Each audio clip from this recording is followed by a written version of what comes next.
Revelación capítulo 3, versículo 15. Bueno, vamos a comenzar con versículo 14. Y escribe al ángel de la iglesia de los laodicenses: estas cosas dice el Amén, el testigo fiel y verdadero, el principio de la creación de Dios.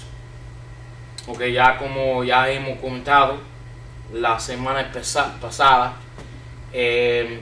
esto es la iglesia de los laodicenses. Y nota aquí que no dice que es la iglesia que está en la Odisea, sino la iglesia de los laodicenses. Es decir, que espiritualmente esta es la última iglesia de lo que se llama la historia de la iglesia. Como ya hemos visto, tenemos 7 iglesias: Efeso, Esmirna, Pérgamo, Tiatira, Sardis, Filadelfia, Laodicea. Históricamente son 7 iglesias en Asia Menor, Anatolia, Turquía. Doctrinalmente son las etapas de cualquier iglesia que sea, especialmente las iglesias durante la tribulación, porque en capítulos 2 y 3 de Revelaciones tenemos obras y fe y obras. Pero durante este siglo que se llama la iglesia, 2000 años, es solamente por la fe que somos salvos. Entonces, espiritualmente 7 épocas de la iglesia, y estamos aquí en la Odisea, que es nuestra época, nuestra edad de la Odisea. Estamos aquí en el presente esperando el rapto de la iglesia. Y esta iglesia es una iglesia muy mundana, muy carnal, una iglesia muy tibia. Vamos a seguir leyendo, versículo 15. Yo conozco tus obras, que ni eres frío ni caliente. Ni frío ni caliente, es una iglesia tibia. Ojalá fueses frío o hirviente. Ahora, hervir es un líquido. Calor es una sustancia. Así que cuando Dios dice que Él quiere que los cristianos sean hirvientes, Él está hablando de lo que está dentro del cristiano, el Espíritu Santo, que se agita dentro del ser del cristiano, el Espíritu Santo. Y esta iglesia aquí, la Odisea, son tibias. No tienen fervor, no tienen fuego, no tienen deseos, ganas de servirle al Señor. No es una iglesia muy ¿cómo decirlo? Moderada.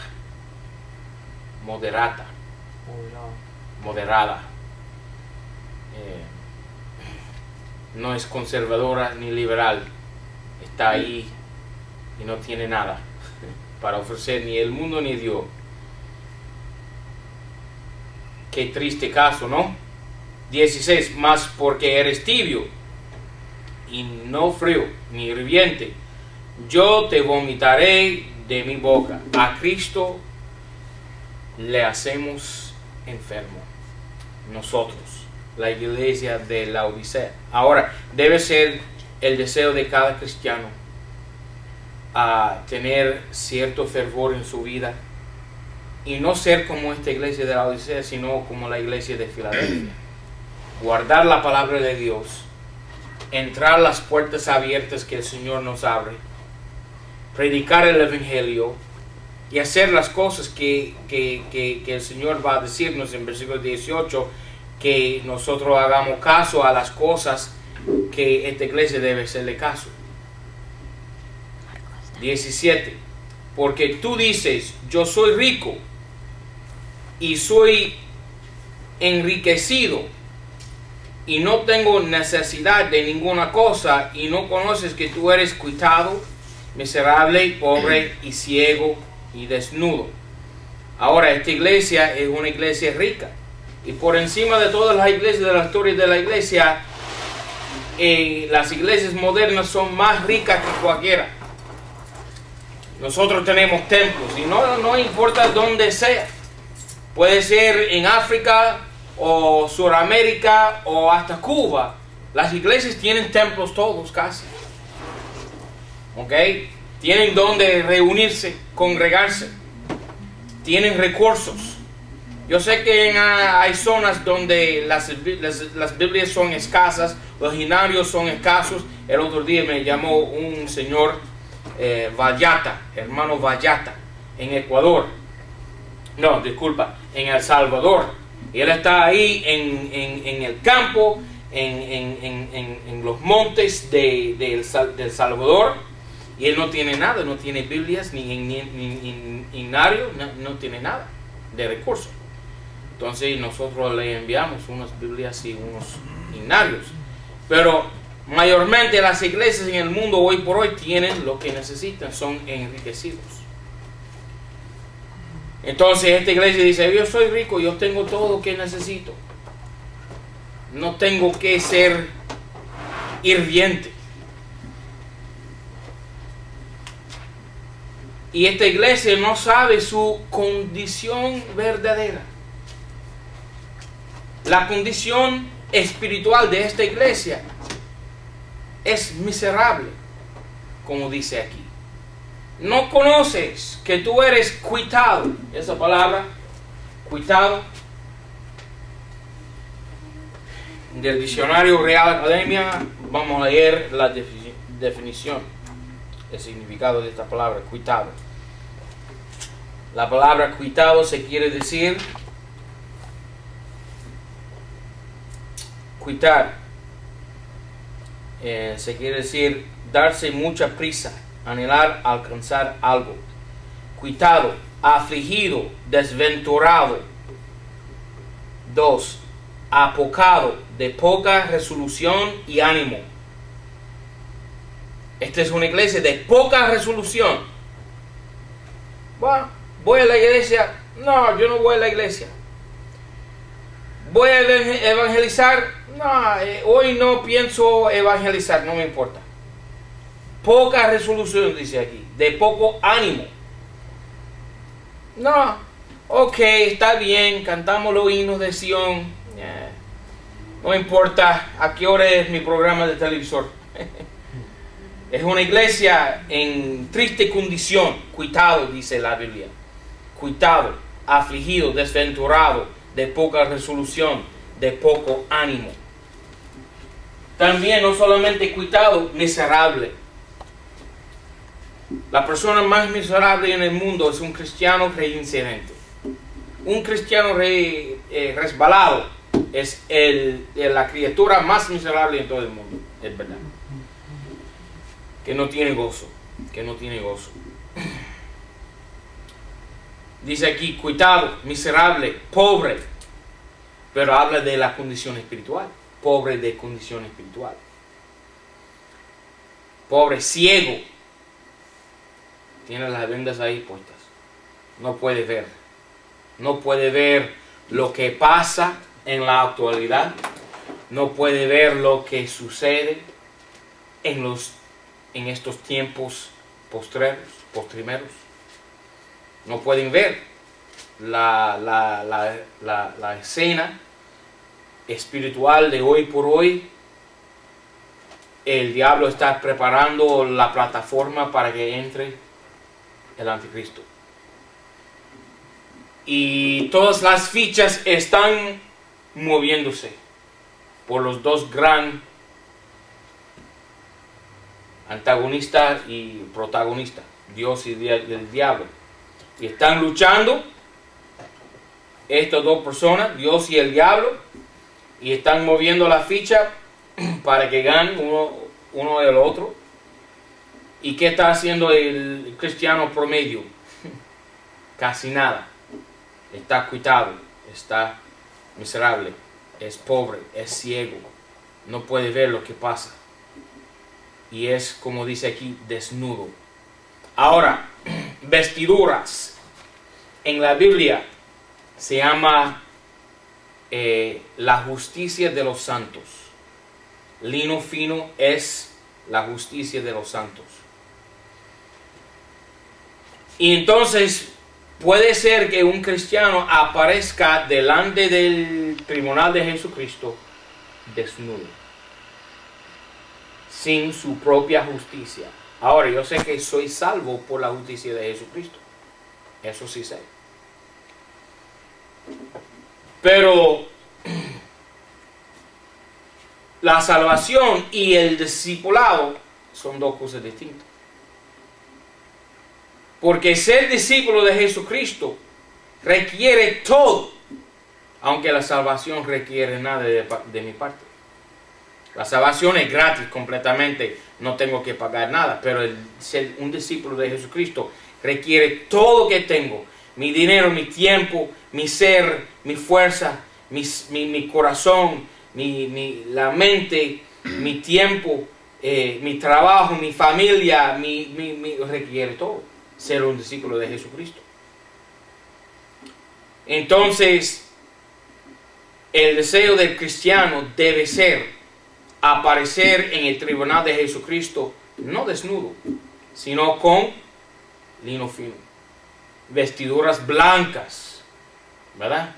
Que es que la justicia de los santos. Entonces, tenemos que obrar aquí, tenemos que tener buenas obras, no para la salvación, no, nunca eso, sino para el premio, para agradar al Señor, para el galardón, para aparecer delante de Él y oír esas palabras: bien está. Yo quiero oír esas palabras de mi Señor. Desnudo, yo no quiero aparecer así, desnudo. 18. Yo te aconsejo que de mí compres oro afinado en el fuego. Ahora, oro se llama la tribulación, las aflicciones, la persecución. Mira 1 Pedro. 1 Pedro capítulo 4.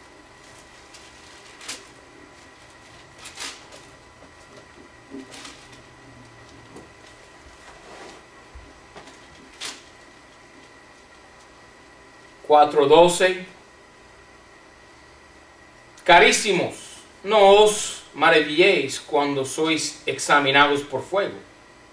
Entonces dijo Juan, dijo a Jesucristo en Revelación 3:18: te aconsejo que compres de mí oro afinado en el fuego.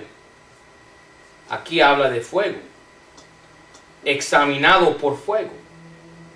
El Señor nos examina aquí en la tierra por fuego. Y por el fuego se purifica, se purga el oro. El oro es la aflicción, es la prueba, es el examinar. ¿Ok? Es el examen del cristiano. Mira San Pedro, 1 Pedro, versículo 7. Para que la prueba de vuestra fe, muy más preciosa que el oro, sea hallada en alabanza. Pero mire que dice: el cual perece, mas empero es probado con fuego. El oro es probado con fuego. ¿Ok? Entonces, cuando el Señor Jesucristo nos dice a nosotros, los cristianos laodiceanos de la época de la Odisea, que somos tibios y que somos cuitados, miserables, desnudos, pobres, ciegos, cuando nos aconseja a comprar oro, está diciendo: pasa por el fuego, pase por el fuego. Volviendo a Pedro 4, mira el versículo 13. Mas antes en que sois participantes de las aflicciones de Cristo, regocijaos. Entonces nuestro gozo es comprar el oro que recomienda el Señor Jesucristo. Eso es nuestro gozo. Debe ser un gozo para el cristiano pasar por el fuego, tener problemas, tener aflicciones, tener dificultades en la vida. Yo siempre digo que yo trabajo mejor bajo la aflicción que fuera de aflicción. Tuerce, por favor, apriétame como un tuerco. ¿Ok? Apriétame como una tuerca. ¿Ok? Póngame en la olla de presión. ¿Ok? Por favor, Señor, ponme bajo la presión, porque bajo la presión yo funciono mejor. ¿Ok? Es cuando no hay presión que me pongo suelto, ligero, flaco, perezoso. No, prefiero trabajar bajo la aflicción. Si no hay problemas en la vida, yo estoy pensando que el diablo me ha dejado. Yo quiero que el diablo me deja, pero si estoy sirviendo al Señor, el diablo no se va. Él sigue golpeando, apretando. ¿Ok? Y el Señor también permite que nosotros estemos bajo la presión. ¿Ok? Porque eso nos prueba, eso nos examina. Eso es lo que afina el oro. El oro. Así es por el fuego que nosotros tenemos la Biblia. ¿No dice la palabra de Dios colada 7 veces? Como plata refinada. ¿Ok? Entonces, así como la Biblia salió a la luz por medio del fuego, en una olla de presión que se llama la tierra, la iglesia, la tierra, el mundo, crucible de tierra, también nosotros tenemos que pasar por las pruebas. Comprar el oro. El oro es la aflicción. El oro es lo que hacemos por el Señor bajo las circunstancias de este mundo. Volviendo a nuestro texto, Revelación capítulo 3, 18. Yo te aconsejo que de mí compres oro afinado en el fuego, para que seas hecho rico. Ok, las aflicciones, las pruebas para el Señor son olor agradable. Ok, para el Señor es oro. Tú eres rico si tú pasas por la prueba. Tú sabes que el Señor no le había dicho de una iglesia. ¿Qué iglesia fue? Yo creo que la iglesia de Sardis, ¿no? De Esmirna. Esmirna, mira versículo, capítulo 2, versículo 9. Yo sé tus obras y tu tribulación y tu pobreza, pero tú eres rico. El Señor dijo, tú eres rico. Pasó esta iglesia por el fuego. Pasó esta iglesia por las aflicciones. Esta iglesia compró el oro afinado. Eso era la iglesia que estaba bajo el imperio romano. Esmirna era la iglesia, yo no sé si recuerda, pero yo les dije que la palabra Esmirna se quiere decir incienso, que es las oraciones de los santos, ¿no? Entonces Esmirna, las iglesias estaban pasando por la persecución de Roma. Fueron lanzados en el Coliseo con los leones y fueron matados, martirizados. ¿Y qué dijo Cristo? Tú eres rico. Tú eres rico porque pasaste por el fuego. Entonces, ¿qué dice el Señor? Yo estoy de lo más seguro que ningún león me va a morder nunca. ¿Ok? Estoy de lo más seguro que yo no voy a tener marcas, cicatrices de un látigo en mi espalda, yo nunca voy a tener eso. ¿Ok? Esto es de lo más seguro. Porque aquí en los Estados Unidos y aún en Colombia y otras zonas de América Latina, no hay persecución verdadera en este momento. Hay lugares, hay puntos en el mundo donde hay persecución, como en Medio Oriente, con los árabes, con los musulmanes, que quieren matar a todo el mundo y persiguen a los cristianos en esa zona, en ese país, en esas naciones. Pero en este momento nosotros los latinos no tenemos nada. ¿Ok? Libremente podemos predicar, podemos congregarnos, podemos leer la Biblia, orar y repartir tratados y nadie nos molesta. Aún en Cuba, yo creo que ningún pastor ha pasado por las pruebas que ninguno ha sido martirizado. Dime, hermano, ¿tú conoces un caso de un pastor siendo martirizado en Cuba? Sí, pastores que lo han metido preso y lo han torturado, le han hecho todo. Torturado, ok. En Cuba ha pasado. Pero aparte de Cuba, eso es la excepción. Aquí en Miami no tenemos ningún... ¿Usted conoció a Melvin Pueblo? ¿Quién? Melvin Pueblo, pastor de la iglesia de nosotros. No lo conozco, no. Él fue torturado en Los Mates, en Cuba, preso, por ser pastor. Sí, yo que y hay otros como Alejandro Noble, que también fue perseguido y torturado por los comunistas. Pero lo que estoy diciendo, yo nunca en la vida voy a tener que pasar por eso, yo creo. Posiblemente, ¿no? ¿Quién sabe? Posiblemente en el futuro habrá otro presidente como Obama que va a poner leyes en contra del cristianismo y va a perseguir a los cristianos. No sé. Pero en este momento libremente yo puedo servir al Señor. Entonces, ¿qué tengo que hacer yo? Doblar mis esfuerzos. ¿Ok? Poner más fuerte mis esfuerzos.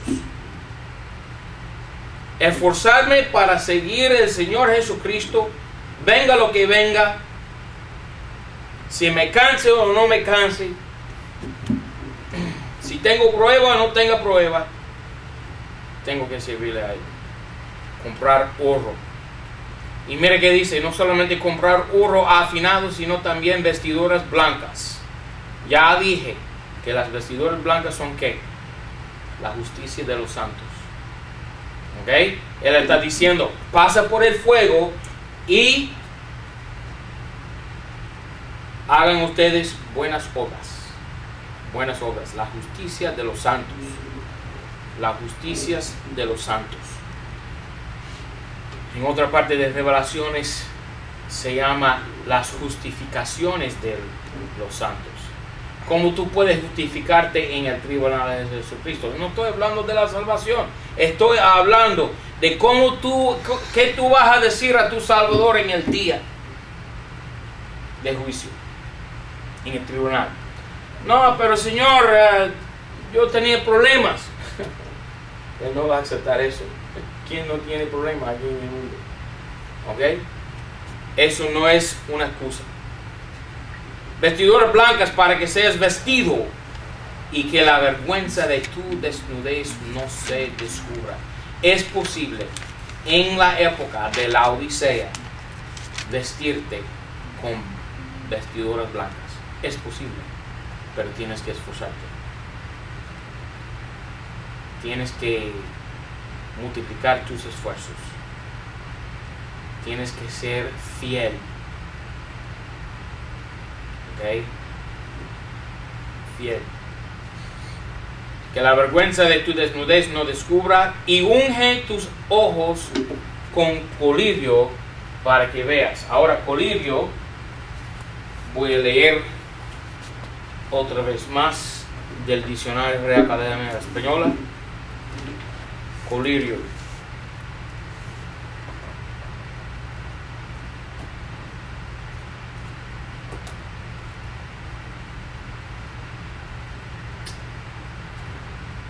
Es una buena palabra castellana. Colirio. Medicamento compuesto de una o más sustancias disueltas o diluidas en algún líquido o pulverizadas y mezcladas que se emplea en las enfermedades de los ojos. Se usa eso comúnmente Ya. en el campo médico. Oh, ya. ¿Sí? Colirio. Incluso los mismos médicos mandan cuando hay una enfermedad de los ojos que se llama conjuntivitis, inflamación de la conjuntiva, se coge la flor de la vicaria. ¿La flor de la qué? De la vicaria, una florecita blanca que está en el codo. De la vicaria. La vicaria blanca. Ajá. Se hierve y se cuela y se hace un colirio para la vista. Y es con lo que Se hierve, se cuela y... se pone en el refrigerador y después se usa como colirio para la vista. Ok. Eso lo mandan los oftalmólogos, no es un invento. Y eso es colirio. Es un colirio. Exactamente. Ok. Entonces, ¿qué dice Cristo? Me gusta eso. Una flor. Él dice, porque se hierve, ¿no? Se hierve, se cuela. Y Él está enfermo con nosotros, ¿por qué? Porque no somos hirvientes. Entonces el colirio se hierve, se cuela, ¿ok? La palabra de Dios colada 7 veces. Revelación avanzada. Amén. A ver lo que dice la ¿Qué 60. dice la 60? Mira, a ver. Yo creo que dice colirio igual. Me parece, estoy casi seguro que dice colirio. Vamos a ver. Debe ser, si ellos cambian esa palabra, Está vergüenza de ellos. embarcado. Vergüenza de ellos. Colirio. Por colirio. Porque Sí, dice dice colirio. colirio. Sí, yo lo sabía. Dice suena, colirio. Sí, sí, suena sí. haberlo leído. Sí, sí, sí. Menos mal, porque si no. Ok. Vamos a ver cuál es lo que dice la Gómez. Ok. Cualquier cosa puede ser. Unge tus ojos con colirio para que veas. Yo reprendo y castigo a todos los que amo. Entonces el amor es reprender y castigar. No, ese pastor, él siempre está reprendiendo, redarguyendo. No, que es muy negativo ese predicador. Por favor. La Biblia dice, el amor es reprender y castigar. ¿Ya? ¿Ok? Eso se llama amor. Cristo nos ama y nos reprende y nos castiga. Y si no nos reprenda y no nos castigue, no nos ama. Somos sus hijos. El Padre castiga a su Hijo porque lo ama. Amén. Sé pues celoso y arrepiéntete. ¿Ok? Ya. Nos ha dado consejo comprar hurro, las pruebas, las aflicciones, las vestiduras blancas, que es nuestra propia justicia aquí en la tierra, y colirio es para que nosotros podamos ver que la condición espiritual del mundo. Entró aquí por esa puerta hoy mismo una muchacha, una mujer endemoniada. Es la primera vez en la vida que he visto esta cosa. Endemoniada ella. Ella entró, se postró en el piso, en el suelo, llorando, gritando, ¡suéltame, suéltame! Wow. Y la única cosa que yo hice, comencé a orar. Señor, reprende el demonio. Yo no reprendía ningún demonio. Yo dije, Señor, reprende el demonio aquí. Y haga que este demonio suelta a esta señora. Y ella oró y pidió perdón del Señor. Y estaba diciendo todo el tiempo, el demonio está en mi espalda, está en mi espalda. Ella estaba ahí postrada, en el suelo, llorando, llorando. Pero tú sabes qué pasa, las personas no pueden ver. Ella recaptó su juicio cabal y comenzamos a hablar. Mi hija estaba ahí, mi esposa estaba ahí, presentes también. Y ella me dice, bueno, yo he tenido el espíritu de profecía hace años. Y yo dije, estás confundida. Tú no tienes el espíritu de profecía. Eso es el demonio que estaba persiguiéndote. Te tiene confusa. Te tiene con vendas en los ojos.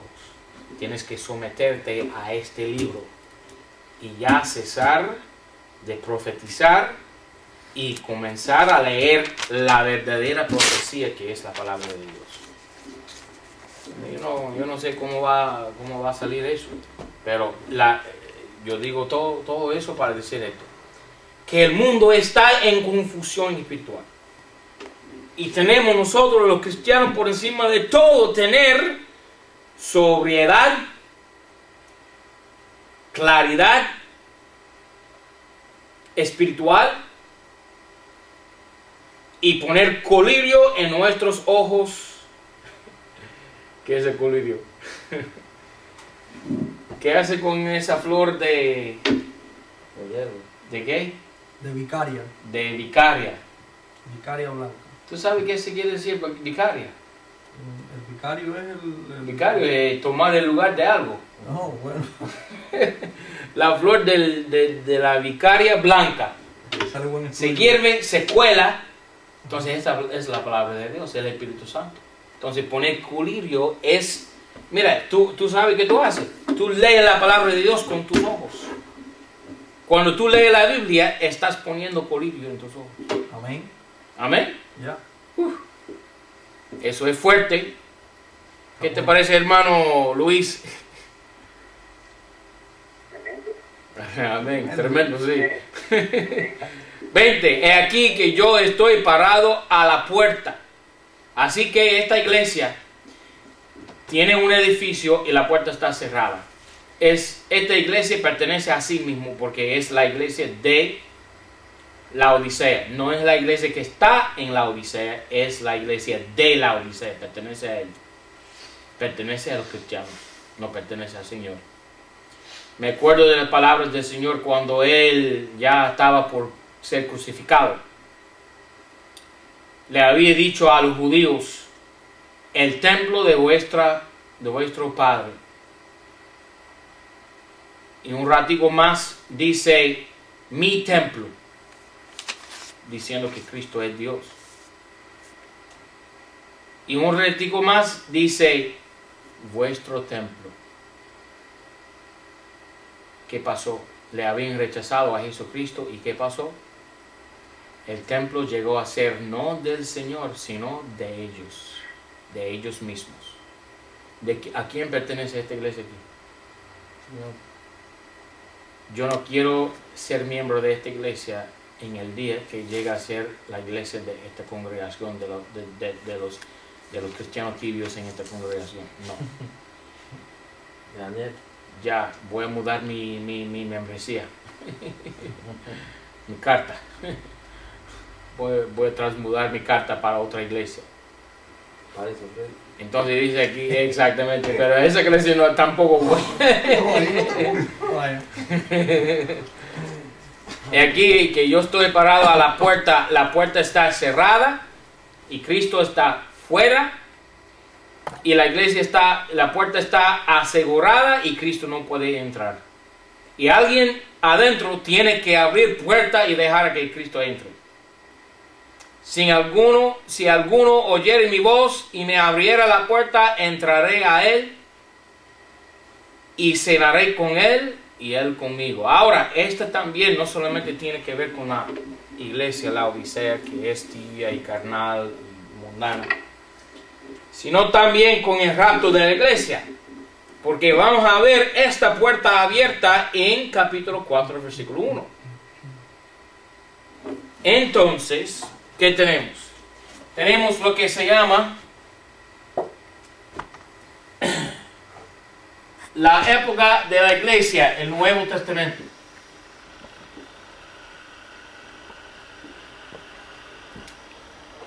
Cristo crucificado, 2010 años hasta el rapto, 2010 o más.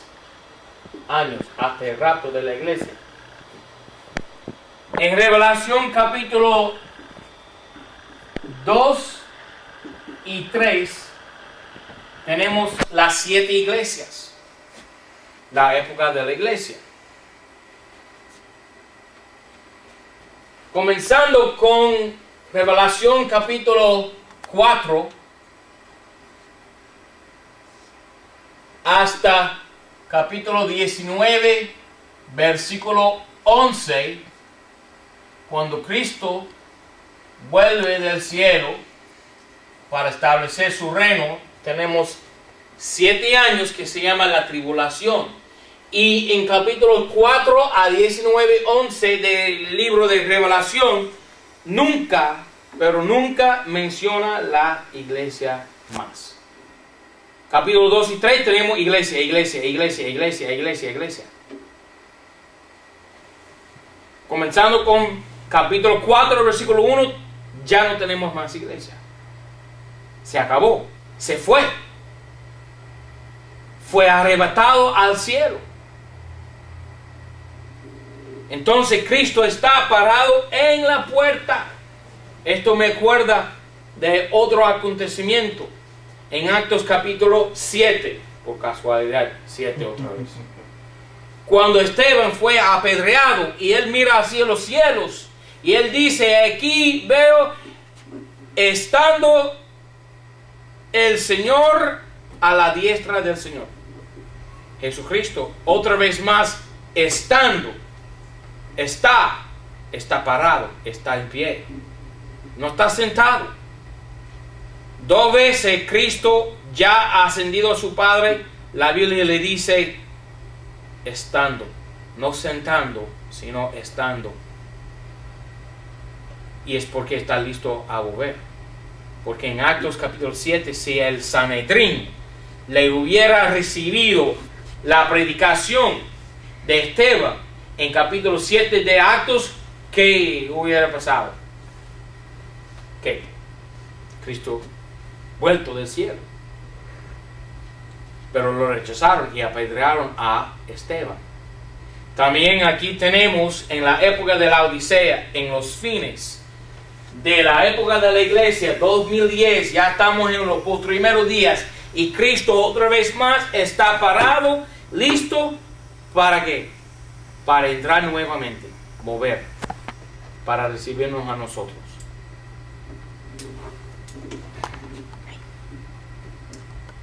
Dice aquí, cenaré con él. Eso es la cena de las bodas del Señor.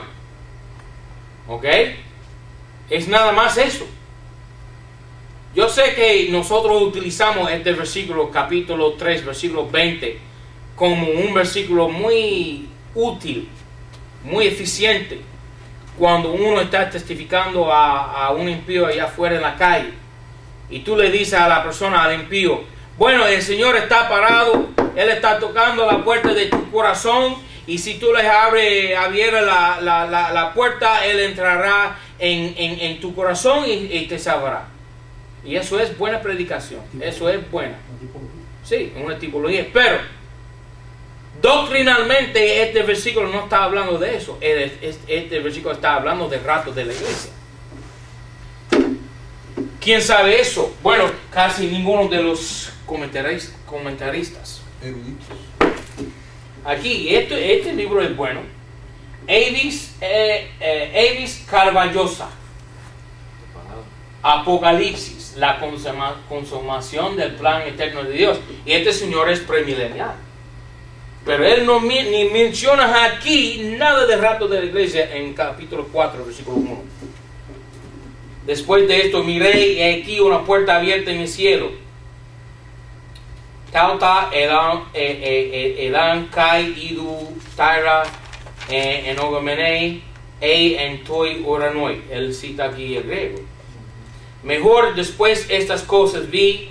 Él está corrigiendo la palabra de Dios, diciendo que es mejor traducción suya. La expresión después de esas cosas tiene que ver con el contenido de los capítulos 2 y 3, es decir, después de las cuestiones relacionadas con la iglesia. Miré y aquí, el verbo miré, edón, es el aoristo segundo, modo indicativo, voz activa de orao, que significa ver, mirar. Bueno, ya sabíamos eso porque dice aquí, mire. ¿Okay? El aoristo sugiere una acción puntual y el modo indicativo señala la realidad del acontecimiento. Aquí, idu, es una exclamación enfática usada para llamar la atención. Juan ha estado tratando con cuestiones que suceden en la tierra. Ahora en los capítulos 4 y 5 el escenario descrito es celestial, una puerta abierta en el cielo. La expresión abierta es un participio perfecto, voz pasiva.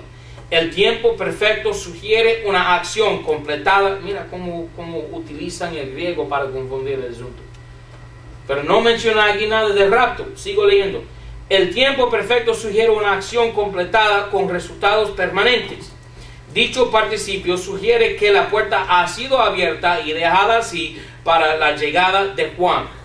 No se menciona en el texto ni cómo ni cuándo la puerta fue abierta, pero el hecho es incuestionable. La puerta abierta permite la entrada personal de Juan para recibir la revelación que aparece en la escena celestial.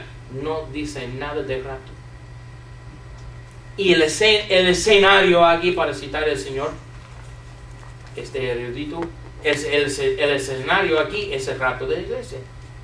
Es la culminación, como él dice, consumación de las edades. Y Juan es tipología de la iglesia. Vamos a ver eso muy específicamente más adelante. Entonces, ¿qué pasa? Esto es el rapto de la iglesia. Cristo viene ya. Y él va a recibir a Juan, tipología de la iglesia. 21. Al que venciere, yo le daré que se asiente conmigo en mi trono, así como yo también vencí y me asenté con mi Padre en su trono. ¿Qué pasa? Tenemos que vencer, tenemos que tener buenas obras, tenemos que servirle al Señor para tener esa responsabilidad, esa autoridad, sentado con Cristo en su trono. Seremos reyes y sacerdotes y nosotros reinaremos con Él. Pero la promesa de reinar con Cristo está condicionada en que nuestro servicio fiel aquí en la tierra lleva condiciones. No está hablando de la salvación aquí, él está hablando de reinar con Él. Él está hablando del premio. Él está hablando de la herencia del cristiano que es fiel, que venciere, como dice aquí Juan. Al que venciere, yo le daré que se asiente conmigo en mi trono, así como yo también vencí y me asenté con mi Padre en su trono. Una nota aquí, la palabra asentar es correcta y la palabra sentar no es correcta.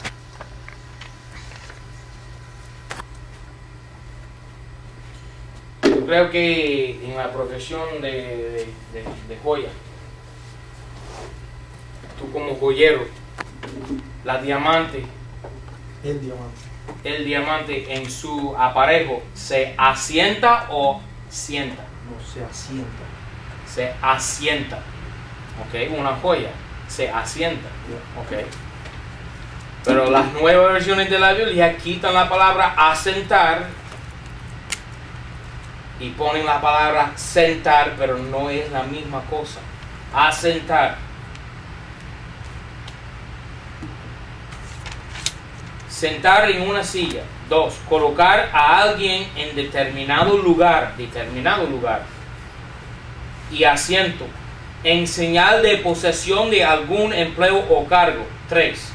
Poner o colocar algo de modo de permanezca firme.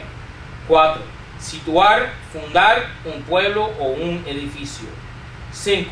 Dar un golpe continuo y violencia. Bueno, ustedes entienden allí. Que la palabra asentar no es la misma cosa exacta que sentar. Que sentar. 22, último versículo. El que tiene oreja, oiga lo que el Espíritu dice a las iglesias. Siempre dice que tiene oído. Oreja, oído, la misma cosa. Oreja es la parte carnal por fuera. Por fuera. Sí, ok. Entiendo eso. Pero tú puedes tener orejas y no oír. Ok. Pero no puedes tener oídos y no oír. Entonces es correcto decir oreja. El que tiene oreja, oiga lo que el Espíritu dice a las iglesias. Lo que está diciendo el Espíritu Santo. Mira, tenemos aquí 7 mensajes muy contundentes, muy impactantes. ¿Ok? Y nosotros como una iglesia nos toca estudiar lo que está diciendo el Espíritu Santo, está diciendo aquí. Hay preguntas sobre revelación sobre la iglesia de la Odisea. Preguntas. Hermano Luis, ¿no tiene preguntas? Hay muchas. ¡Ah! Bueno, suelta con uno o dos.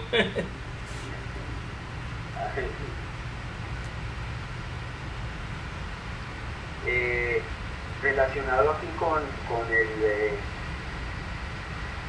el verso 21, ¿cierto? Dice que al que venciere yo le daré que se asiente conmigo en mi trono, ¿cierto?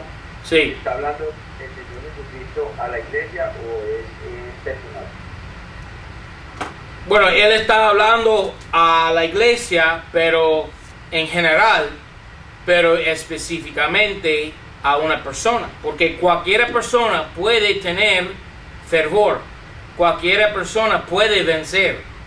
Si todos los hermanos de la iglesia son tibios, carnales, reincidentes, tú como un hermano en Cristo, tú como un siervo del Señor, puedes vencer. No tienes que ser como ellos, puedes ser diferente.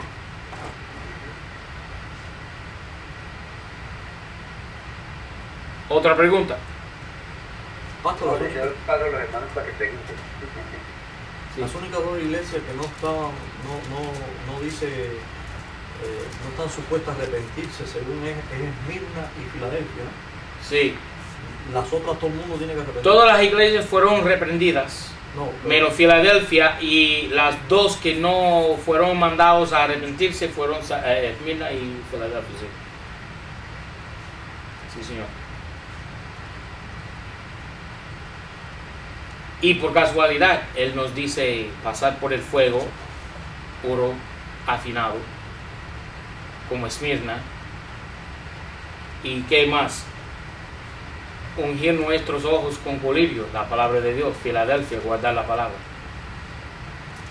Si Esmirna fue la iglesia del primer siglo, No del primer siglo, Efeso era la iglesia del primer siglo. Pero Esmirna era la iglesia de... hello, Efeso era la iglesia del primer siglo. Esmirna era la iglesia del siglo 2 y 3. sí, pero lo que me refiero, Esmirna fue la que estaban echándolo a los leones en el circo romano. Sí, señor. Sí, señor. Pero eso forma parte de la iglesia del primer siglo también, ¿no? No, a partir de 95 después de Cristo, entonces cuando murió Juan, el apóstol, ya comenzó, porque Juan era el último apóstol que se murió. Ah, nada, porque espérate, eso es lo que quería saber. O sea, primer siglo significa hasta donde estaban los discípulos de Jesucristo, que estaban vivos. Sí. Eso es lo que significó. Sí, él murió en 95 después de Cristo, entonces comienza el segundo siglo. Ok, ya, esa es la respuesta. Ok. ¿Otra pregunta? Ya.